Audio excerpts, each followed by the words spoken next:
The myth of being busy. I have worked my entire adult life. I have even worked a portion of my childhood, going door to door washing cars for $5 a pop in a Los Angeles suburb where I grew up. And in all that time, I have witnessed a phenomenon that took me well into adulthood to understand. That phenomenon is the amazing ability that we humans have to be busy simply to be busy, accomplishing nothing more than meaningless tasks. Literally producing nothing but the perception and appearance of being busy. It gets worse. On top of that, people who appear to be busy are often esteemed or viewed as being important at work, even if there is no meaningful productivity from all this busyness.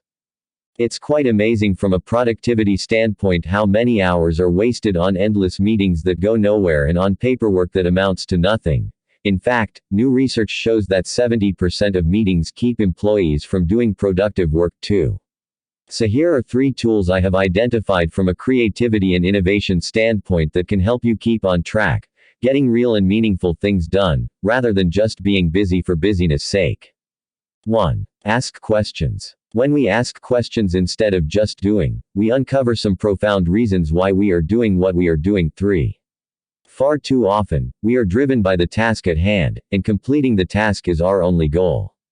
But we need to broaden that if we are to invite creativity and innovation into our process. So, instead, ask questions. Questions like, why are we doing this? And, who gets the most benefit? Are a really good start no matter what you are working on. Questions like, do we benefit internally as much as our customers or clients do externally? Maybe even better. When we ask questions, any questions, really, we give our work meaning in a far greater scope than just executing a task. Asking questions can also lead to creative discoveries. The way that we ask questions and the types of things we are curious about may be completely different from one person to another. So asking questions, especially from multiple team members, uncovers vastly different perspectives on the same problem. In other words, asking questions can reveal a path toward a solution that would never materialize if we hadn't asked the questions in the first place. 2. Look at history. If there are certain tasks executed by your company or in your career over and over again with little results, it may be time to look at history. Often, we are so busy in our careers that we are focused on accomplishing the tasks ahead of us, irrespective of where those tasks are leading. It's almost as if we have our blinders on, not knowing how each part of our tasks go together to make up the whole of what we are doing. What is a career? Find a career counselor near me. So, for instance, if you are constantly reinventing the wheel at work, say for proposals that need to go out to market, if we look at the history of what is going on and why that is, we can uncover some incredibly creative and innovative tools that can help remedy the situation. We may find in this case that our process for proposals is lacking, or that we don't fully have a grip on our pricing model, and that is why our proposal process is a mess. Like the domino effect, most issues in business are interrelated. And we may uncover that someone who used to quarterback our proposals has been shifted to another department, and that is where the gap lies. Again, it is all about looking at the history of a particular task and then analyzing how we got to where we are today, and using history to solve problems. Too often, people are afraid of history because it is seen as something that is slowing us down, or wasting energy, or something that is impeding progress in some way. But I argue that a tree without its roots is no tree at all. If we don't know what happened yesterday, we can never be prepared to handle what will come tomorrow. So instead of constantly looking forward, it's good to take a peek back every once in a while to make sure that you are not just busy for busyness' sake, but you are indeed working to solve issues that matter.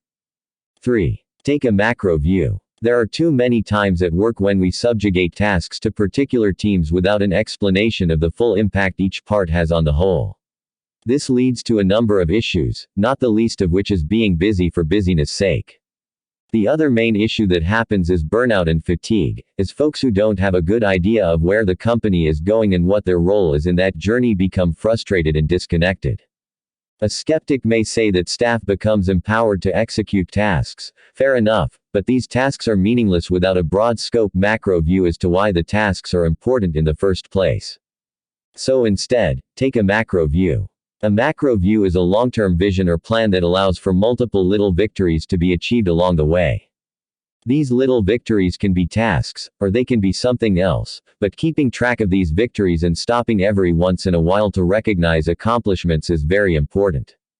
It creates less wasted energy and work for work's sake, and gives meaning to each person completing the seemingly meaningless tasks. It gives meaning to these tasks and builds a sense of camaraderie that, yes, the tasks can be done, and they lead to a bigger macro picture.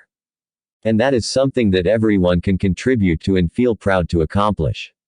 Nobody uses the appearance of being busy if they know how important their role is in the entire apparatus. The myth of being busy for busyness' sake is a damaging enterprise across all levels. Who hasn't worked somewhere where being chained to your computer and doing something all day was seen as a job well done, regardless of whether the doing something was of any value? But there is hope. Just doing things and endlessly grinding over tasks that may or may not be important is not only a waste of time, but it is also demoralizing and leads to burnout and disengagement.